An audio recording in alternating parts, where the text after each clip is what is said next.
தேவன் வார்த்தையாகவே இருக்கிறார். வார்த்தையை அன்றி தேவன் இல்லை என்பதை திட்டமாய் நீங்கள் தெரிந்து விடுங்கள். இயேசு கிறிஸ்துவ மதத்தை ஸ்தாபிக்கிறதுக்காக வரல, மனிதர்களுக்கு நன்மையை கொடுப்பதற்காக வந்தார். நம்பிக்கையே இல்லைன்னு சொன்னா நம்பிக்கை இருக்கிறது, அது தேவனுடைய வார்த்தைக்குள்ள இருக்கிறது. அருமையானவர்களே, கர்த்தர் நல்லவர் பார். எந்த தீமைக்கு அவர் காரணர் அல்ல, எந்த பிரச்சனைக்கு அவர் காரணர் அல்ல. நிச்சயமாகவே நமக்கு ஒரு முடிவு இருக்கிறது. என்னன்னு கேட்டா அது வெற்றி தான்.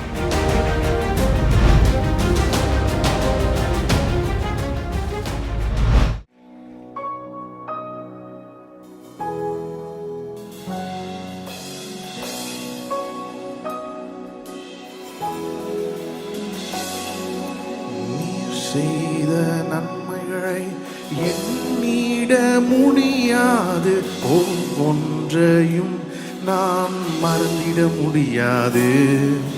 நீ செய்த நன்மைகளை எண்ணிட முடியாது, ஒவ்வொன்றையும் நான் மறந்திட முடியாது. நன்மைகள் செய்பவர் மாறிடா தேவனே, நன்மைகளின் தேவன் உன் சுபாவம் என்று மாறாதே.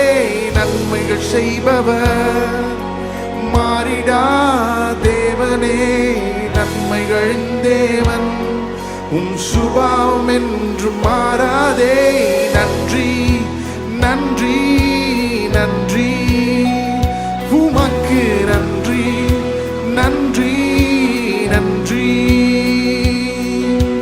என் நிலை மாறினாலும் என் உள்ளத்தின் ஆழங்கள் பாடிடுதே. நன்றி நன்றி நன்றி நன்றி நன்றி நன்றி உமக்கு நன்றி நன்றி நன்றி. என் நிலை மாறினாலும் என் உள்ளத்தின் ஆழங்கள் பாடிடுதே. நன்றி நன்றி நன்றி.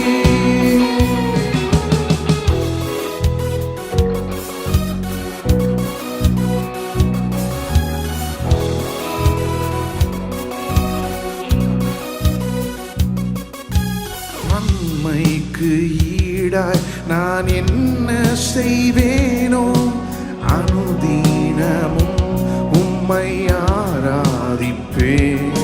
உம் நன்மைக்கு ஈடாய் நான் என்ன செய்வேனோ, அனுதினமும் உம்மை ஆராதிப்பேன். நன்மைகள் செய்பவர் மாறிடா தேவனே, நன்மைகளின் தேவன் உன் சுபாவம் என்றும் மாறாதே. நன்மைகள் செய்பவர் மாறிடா தேவனே, நன்மைகளின் தேவன் உன் சுபாவம் என்றும் மாறாதே. நன்றி நன்றி நன்றி உமக்கு நன்றி நன்றி நன்றி நன்றி நன்றி நன்றி. என் நிலை மாறினாலும் என் உள்ளத்தின் ஆழங்கள் பாடிடுதே. நன்றி நன்றி நன்றி.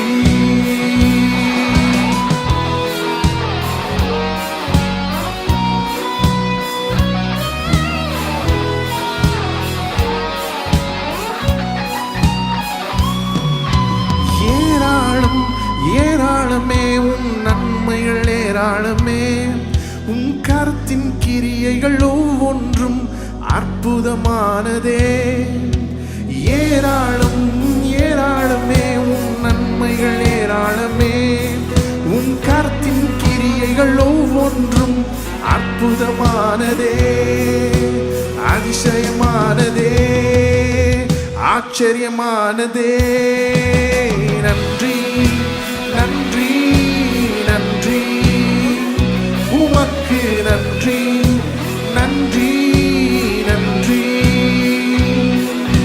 நன்றி நன்றி நன்றி. என் நிலை மாறினாலும் என் உள்ளத்தின் ஆழங்கள் பாடிடுதே. நன்றி நன்றி நன்றி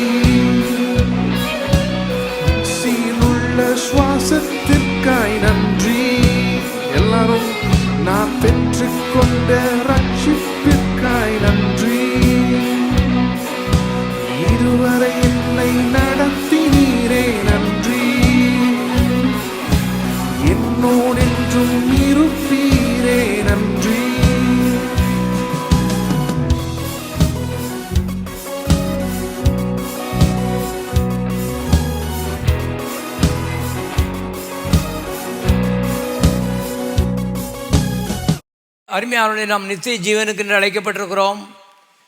நித்திய ஜீவன் என்பது அழியாத ஜீவன். 80 வருஷம் 90 வருஷம் தான் இந்த உலகத்தில் வாழ முடியும். அதுக்கு மேலே இந்த கண்ணை மூடணும். அதுக்கப்புறம் என்ன? ஒரு ஆயத்தம். இவன் தான் ஞானம் உள்ளவேன்னு இந்த புதிய ஏற்பாடு முழுவதும் சொல்லுகிறது. இயேசுநாதர் இவன் தான் சொல்லியிருக்காரு.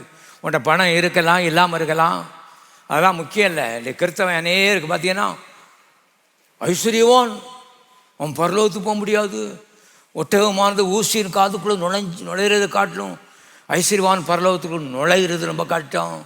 இந்த பிரசங்கள் தான் பண்ணிகிட்டு இருப்பான். நீ பணக்காரனாரு அல்லது ஏழையாயிரு, இயேசுவின் உள்ளத்துக்குள்ளே இருக்கிறாரா, அவர் தான் நித்திய ஜீவன். நானே வழியும் சத்தியமும் நித்திய ஜீவனுமாய் இருக்கிறேன். என்னை இல்லாமல் ஒருவனும் பிதாவினிடத்திலே பரலோகத்துக்கு வரான். ஆகவே இயேசுவை உள்ளத்தில் ஏற்றுக்கொண்டவர்கள் எல்லாருமே நித்திய ஜீவனை உடையவர்கள். இந்த உலகத்தில் கண்ணை மூடுனா அந்த உலகத்தில் அருமையான உடனே கண்ணை திறக்க போகிறோம். கிறிஸ்தவ ஜீவியம் நீதிமானுடைய பாதை நடுப்பகல் வரைக்கும் அதிகமாய் பிராசிக்கிற சூரிய பிராசம்.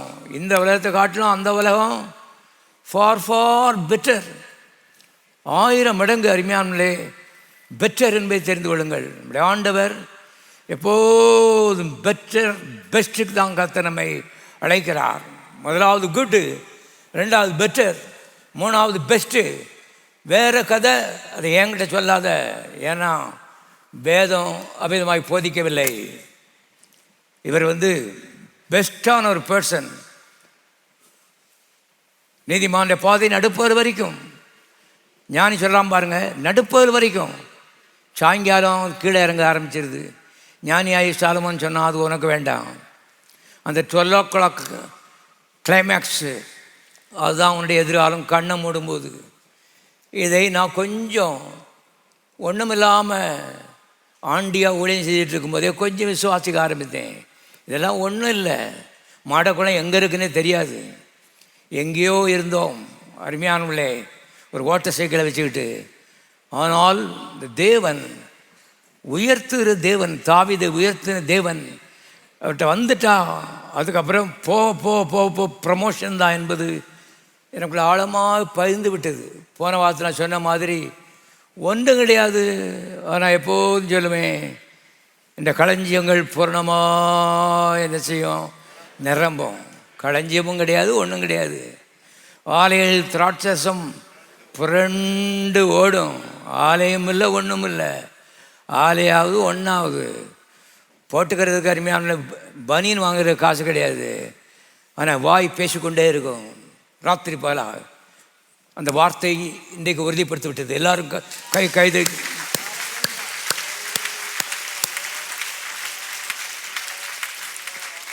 ராத்திரி பகலாக தேவனுடைய வார்த்தை அருமையானவர்களே இந்த சின்ன உலகத்தில் பெரிய மாற்றங்களை உண்டாக்க வல்லம் எழுது. அது ஒரு காலம் விருதாவாக இருந்துச்சு, அது திரும்பாது. நான் விரும்புகிறது செய்து அனுப்பின காரியமாய் வாய்க்குமே எழுதப்பட்டிருக்குது. வரும் கவனம். படிப்பு வரலன்னா வரலன்னு பாட்டிக்கிட்ட பூட்டிக்கிட்ட சித்திக்கிட்ட ஒருத்தட்டா சொல்லிட்டு தெரியக்கூடாது. ஷடாப், வாயை மூடு. ஆகவே அநேகருடைய தோல்வி இந்த வாயில் தான் இருக்குது. சளான்னு பேச வேண்டியது. சூழ்நிலை பேசாத, அது எப்படி இருந்தாலும் சரி வார்த்தை பேசு. கர்த்தர் என்ன சொல்லி இருக்கிறார்? இன்றைக்கு எல்லாம் பழையதெல்லாம் ஒளிந்து போயின, எல்லாம் என்ன செய்தன, பொய்தாயின, எல்லாம் ஓடி போச்சு, எல்லாம் பூசாயிடுச்சு. இது கர்த்தரால் ஆயிட்டு நம்முடைய கண்களுக்கு ஆச்சரியமாக இருக்கிறது. ஆகவே ஆத்மாதாயத்தில் அதே மாதிரி தான். நான் போய் என்னத்தை சாதிக்க போகிறேன் அப்படி இல்லை, அது சுத்த அறிவியணும். அது நீ தான் அதிகாரத்தை ஓன்ட்ட கொடுத்துருக்கேன், என்னுடைய அதிகாரத்தையே உனக்கு கொடுத்துருக்குறேன். வானத்திலும் பூமியிலும் சகல அதிகாரமும் எனக்கு கொடுக்கப்பட்டிருக்கிறது. நான் தலை, நீ சரீரம். நீ கிறிஸ்துவனுடைய சரீரம், நான் கிறிஸ்துவனுடைய தலை. உனக்கு கிறிஸ்துவனே நான் பேர் கொடுத்துருக்கேன். உன்னை என்னோடு கூட இணைத்திருக்கிறேன். அவ்வளவு உயரத்தை நான் அவனுக்கு கொடுத்துருக்கேன். இப்போ நீ தைரியமாக போய் இந்த இயேசுவின் அன்பை அருமையான மற்றவர்களுக்கு என்ன செய்ய வேண்டும்? சொல்ல வேண்டும். எடுத்துக்கொள்வதோ நிராகரிப்பதோ அவனுடைய பொறுப்பு, அது உன் பிரச்சனை இல்லை. எடுத்துக்கொண்டாலும் சரி, நிராகரித்தாலும் சரி, உனக்கு ஒரு கவலையும் இல்லை. கவனிங்க. ஆகவே ஒரு பெரிய ஒரு ஆசீர்வாதமான ஊழியம் என்பதை தெரிந்து கொள்ளுங்கள். நான் இன்றைக்கி பிரச்சனை பண்ணிட்டு இருக்கேன், கத்திக்கிட்டு இருக்கேன். சிலர் எடுத்துக்கொள்ளலாம், சிலர் நிராகரிக்கலாம். எனக்கு எந்த கவலையும் இல்லை. நிராகரித்தா எனக்கு எந்த கவலையும் இல்லை. எடுத்துட்டியா நல்லது, நல்லா இருப்பேன், இந்த குடும்பம் வாழும். எங்கள் மூலமாய் வாழ்ந்த குடும்பத்தை இந்த 50 வருஷத்தில் எத்தனை 100 அருமையான நாங்கள் பார்த்து விட்டோம். அருமையான ஒன்றுமில்லாமல் வந்தவர்கள் இன்றைக்கு எல்லாரும் வாழ்ந்து சுகித்திருக்கிறார்கள். அத்தனையும் அருமையான இந்த வார்த்தை, இயேசுவை பற்றிய வார்த்தை. ஆகவே இந்த இயேசுவை பற்றிய இந்த வார்த்தையை அருமையானவர்களே சொல்லுங்கள். விசேஷமாக இயேசுடைய அன்பை பற்றிய ஒரு 2 வார்த்தை சொன்னால் போதும். சேலன்னு பேசக்கூடாது. அவன்கிட்ட போய் நீங்கள் என்ன ஆள் அப்படி கேட்டுட்டு இருக்கக்கூடாது. பெத்தடியில் ஒரு அடி. மனுஷ ஆள் வேறு என்ன ஆள் பாருங்க. சில வந்தவொடனே இதான் கேள்வி, என்ன ஆளாக இருந்தால் உனக்கு என்ன? அப்படியே என்னத்தை சொல்கிறது பாருங்கள். சிலருக்கு இது பிசாசு அந்த மாதிரி இப்படிப்பட்ட ஒரு ஆவியை கொடுத்துருக்காங்க. இதில் தான் இன்ட்ரெஸ்ட்டு. அதனால் தான் வாழ்க்கை அருமையால் முன்னேறவில்லை. ஆகவே உலகமெங்கும் புறப்பட்டு போய் எத்தனை ஜாதிக்கு? சத்தமாக சொல்லுங்க. சர்வ ஜாதிக்கும். எந்த ஜாதியாக இருந்துட்டு போகிறா நமக்கு என்னய்யா? நம்ம மூலமாக பரவத்துக்கும் சேருவான்னு சொன்னான். ஆண்டவரே உமக்கு நன்றி, என் மூலமாக வந்துட்டானே. அவன் யோசிப்பான், இந்த ஆள் மூலமாக தான் நாம் வந்திருக்கோம். தலைமுறையாக நான் வந்து உங்களுக்கு நன்றியாக இருக்கேன் ஐயா சொல்லி அவன் சொல்லுவான். ஏன்னா அப்படிப்பட்ட ஒரு ஒளிமயமான எதிர்காலத்தை அமைத்து கொடுக்கறதுக்காகத்தான் ஆட்களை நாம் கூப்பிடுகிறோம் என்பதை திட்டமாய் தெரிந்து கொள்ளுங்கள். படிக்கிற பிள்ளைகள் கூட சேர்ந்த பிள்ளைகள்கிட்ட சொல்லணும். 4 பிள்ளைகள் கேலி பண்ணால் அதை பற்றி பரவாயில்ல. இயேசுவை கேலி பண்ணுகிறார்கள். வானத்தை கிழித்து கர்த்தர் உனக்கு அளந்து போடுவார். நாளைக்கு உன்னுடைய குடும்ப வாழ்க்கையை பார்க்கும்போது அவன் வந்து வெட்கி தலகுனி குனிவா. நான் சொல்கிறேன். அதனால் கர்த்தருடைய வார்த்தை குறித்து ஒருபோதும் வெட்கப்படக்கூடாது. அருமையானவர்களே, இது த மோஸ்ட் ப்ரெஷியஸ் திங். உலகத்திலேயே வெளியேற பெற்ற ஒன்று நான் கையில் வச்சுருக்க இந்த புஸ்தம்தான். எத்தனை கோடியும் அருமையானவர்கள் இது பெறும் என்பதை நீங்கள் திட்டமாக நீங்கள் தெரிந்து கொள்ளுங்கள். ஆகவே ஒரு சில கருத்துக்களை நான் தொடர விரும்புகிறேன். பாருங்கள், ஆதியில் மனுஷனை கர்த்தர் படைக்கும்போது 2 விதமான உயிரை கொடுத்தாரு. ஒன்று வந்து நாசில் ஓடுற உயிர், அதுக்கு கிரேக்க மொழியிலே சுகேன்னு பேர். அது பேர் உயிர்னு சொல்கிறான், சுவாசம். அடுத்தது உள்ள ஆவியில் இசட்ஓஇ ஜோயி லைஃபு. அதுதான் அந்த ஜீவன், தேவ ஜீவன், நித்திய ஜீவன். அதை உள்ள ஆவியில் உள்ள வச்சு அவ்விதமாக 2 உயிரை, 2 ஜீவனை அருமையானவர்களே மனுஷனுக்கு கொடுத்தாரு. மற்ற எந்த பிராணிகளுக்கும் விதமாக கொடுக்கவில்லை.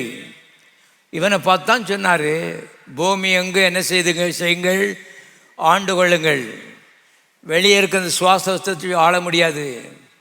ஆனால் அந்த உள்ளே இருக்க இந்த நித்திய ஜீவன் இருக்குது, இது தேவனுடைய ஜீவன், இது ஆளுகை செய்கிற ஜீவன், இது அதிகாரமுள்ள ஜீவன்.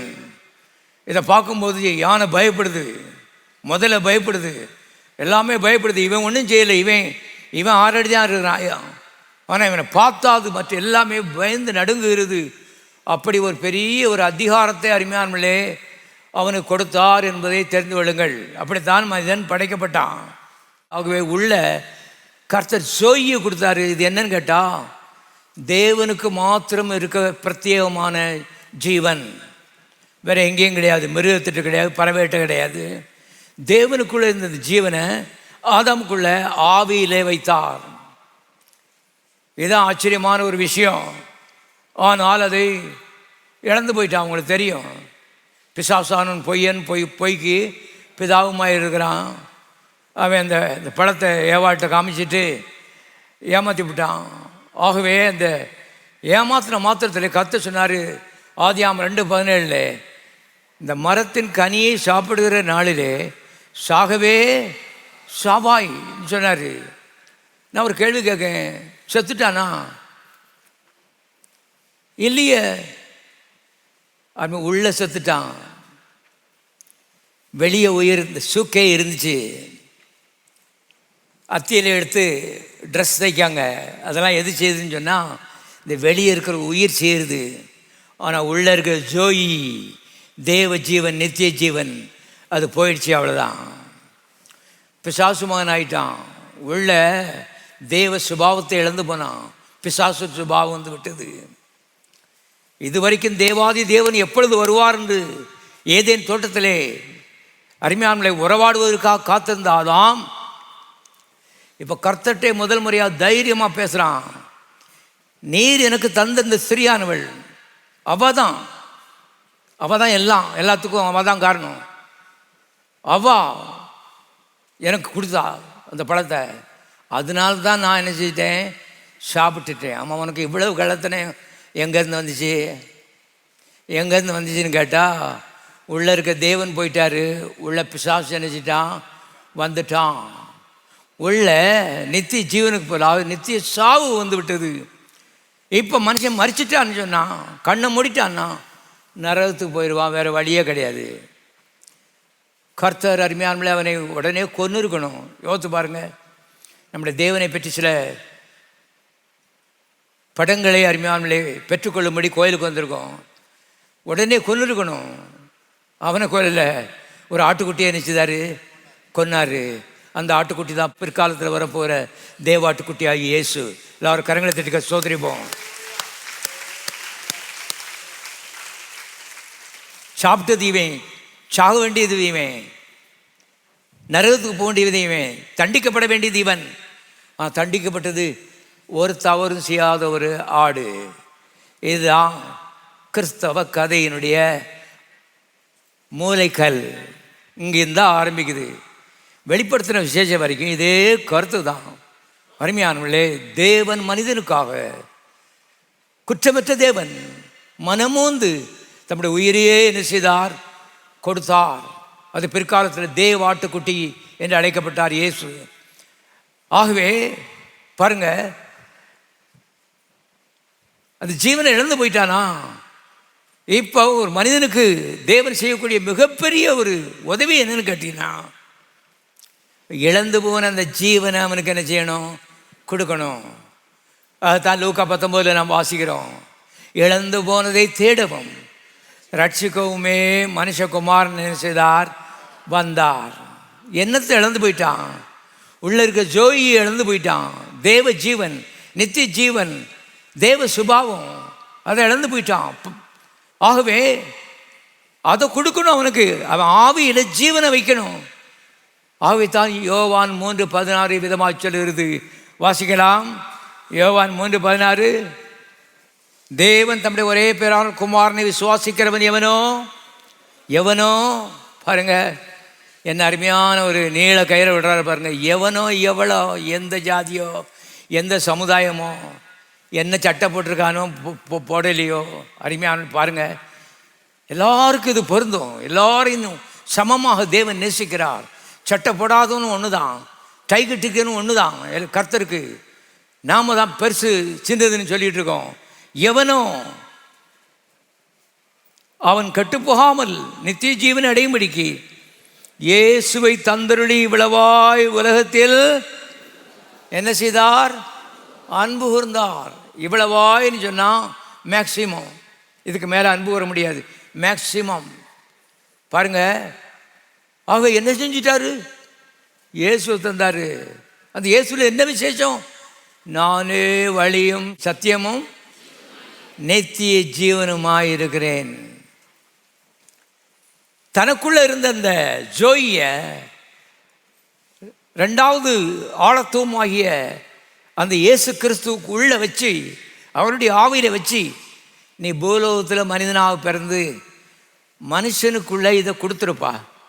ஒன்னே இவன் எல்லாம் ஏற்றுக்கொள்கிறானோ அவன் எல்லாருக்குள்ளேயும் ஆதாம் இழந்து போன அந்த நித்திய ஜீவன் ஆட்டோமேட்டிக்காக என்ன செய்கிறோம், உள்ளே வந்துடும். அவன் நரகத்துக்கு போக மாட்டான், பரலோகத்துக்கு வாசல் அவனுக்கு திறந்திருக்கிறது. அருமையானவர்களே, இதை போல ஒரு அன்பை வேற எங்கேயுமே பார்க்க முடியாது பாருங்க. ஆகவே இவ்வளவோ உலகத்திலே அன்பு இருந்தார். ஒரு வசனம் வாசிப்போம். யோவான் சுவிசேஷம் 5ஆம் அதிகாரம் 26ஆம் வசனம். ஏனெனில் பிதாவானவர் தம்மில் தாமே ஜீவனுடையவராய் இருக்கிறது போல, ஜோயி ஜீவனுடையவராய் இருக்கிறது போல, குமாரனும் தம்மில் தாமே ஜீவனுடையவராய் இருக்கும்படி அருள் செய்திருக்கிறார்.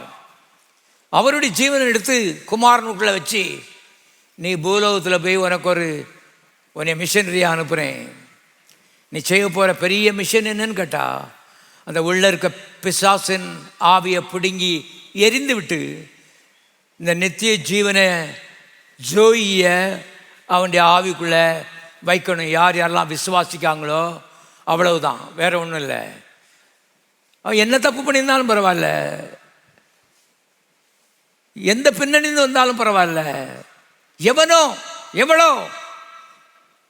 என்ற அருமையான உள்ளே தேவன். எல்லாரும் கரங்களை உயர்த்தி கத்த சோதரிப்போம். தகுதி பார்த்துருப்பாருன்னா நம்மளை அநேருங்க இருக்க மாட்டோம். கத்த சொன்னார், உன் தகுதியை நான் பார்க்கல, குமாரனுக்குள்ள ஜோயை நான் வச்சுட்டேன்.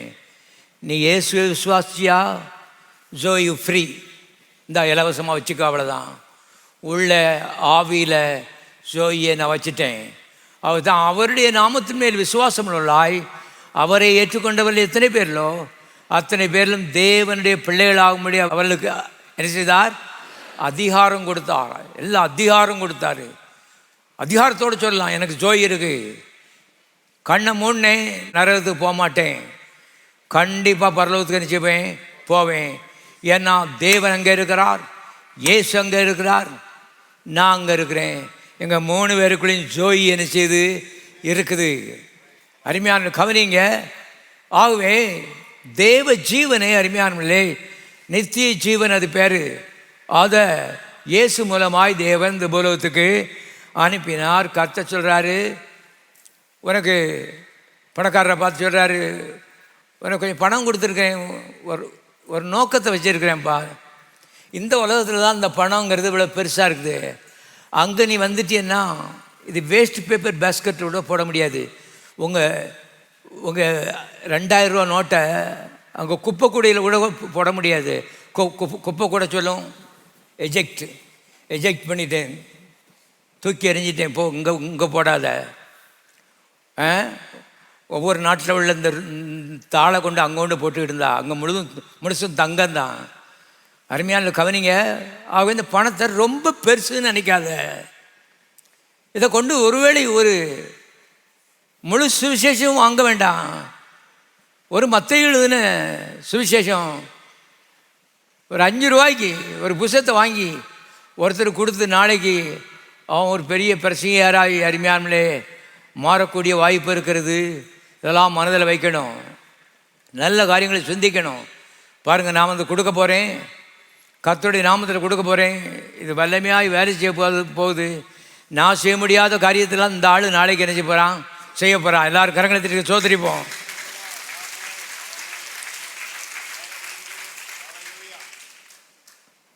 லூக்காவின் சுவிசேஷம் 16ஆம் அதிகாரம் 1ஆம் வசனம் சீக்கிரமாக வாசிக்கிறேன். பின்னும் அவர் தம்முடைய சீஷர்களை நோக்கி, ஐஸ்வர்யவானாகிய ஒரு மனுஷனுக்கு ஒரு உக்கிரானக்காரன் இருந்தான்.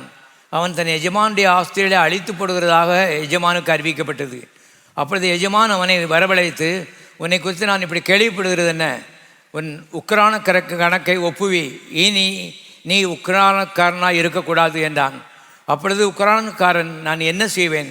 என் எஜமான் உக்கிரான விசாரிப்பிலிருந்து என்னை தள்ளி போடுகிறானே, கொத்துறதுக்கு எனக்கு பலன் இல்லை, பிச்சை எடுக்கவும் எடுக்கப்படுகிறேன். உக்கிரான விசாரிப்பை விட்டு நான் தள்ளப்படும் போது என்னை தங்கள் வீடுகளில் ஏற்றுக்கொள்வார் உண்டாகும்படி செய்ய வேண்டியது என்னதென்று எனக்கு தெரிய வந்தது என்று தனக்குள்ள சொல்லி கொண்டு தன் எஜமானத்தில் கடன்பட்டவர்களை ஒவ்வொருவனாக வரவழைத்தான். முதலாவது வந்தவனை நோக்கி, நீ எஜமானத்தில் பட்ட கடன் எவ்வளவு என்றான். அவன் 100 குடம் எண்ணெய் என்றான். அப்பொழுது உக்கரானக்காரன் அவனை நோக்கி, இவன் சீட்டை வாங்கி உட்கார்ந்து 50 என்று சீக்கிரமாய் எழுது என்றான். பின்பு அவன் வேறொருவரை நோக்கி, நீ பட்ட கடன் எவ்வளவு என்றான். அவன் 100 கலம் கோதுமை என்றான். அப்பொழுது அவன், நீ உன் சீட்டை வாங்கி 80 என்று எழுது என்றான். அநீதி உள்ள உக்கரானக்காரன் புத்தியாய் செய்தான் என்று எஜமான் கண்டு அவனை மெச்சுக்கொண்டான். இவ்விதமாய் ஒளியின் பிள்ளைகளை பார்க்கிலும், எல்லாரும் சத்தமாசிங்க, இந்த பிரபஞ்சத்தின் பிள்ளைகள் தங்கள் சந்ததியில் அதிக புத்திமானாக என்ன செய்கிறார்கள், இருக்கிறார்கள். உங்களுக்கு தெரியும், இங்கே ஒரு உக்கரானக்காரர் இருந்தாராம், கேஷியர். அவன் சரியாக வேலை செய்யலைன்னு சொல்லி முதலாளி டிஸ்மிஸ் பண்ணிடலான்னு யோசிச்சானா. ஆக வெளியே போனோன்னு என்ன செய்வோன்னு சொல்லி எதிர்காலத்தை பற்றி சிந்திக்க ஆரம்பித்தான்.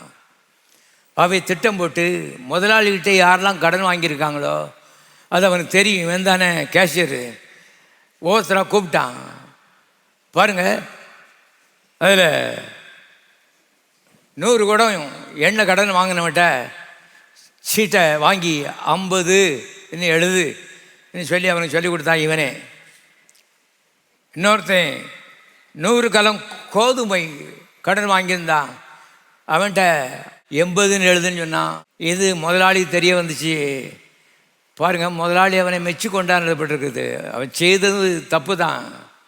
ஆனால் வெளியே போனதுக்கப்புறம் மண்ணொட்டி வச்சு வேலை செய்கிறதுக்கு பலன் இல்லை. பிச்சை எடுக்கிறதுக்கு வெக்கப்படுறேன். நம்ம என்ன செய்யலாம்?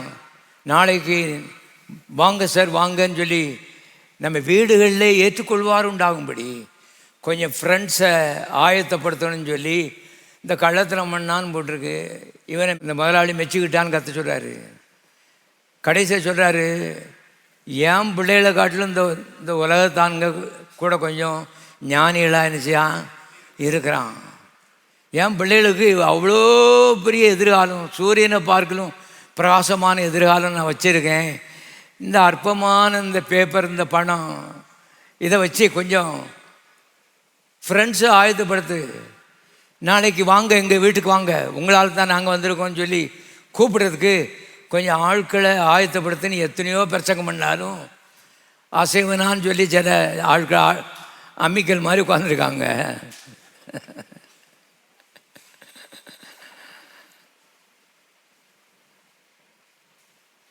இன்றைக்கி நம்ம அசைய போகிறோம். எல்லோரும் கரங்கத்திற்கு சோதரிப்போம்.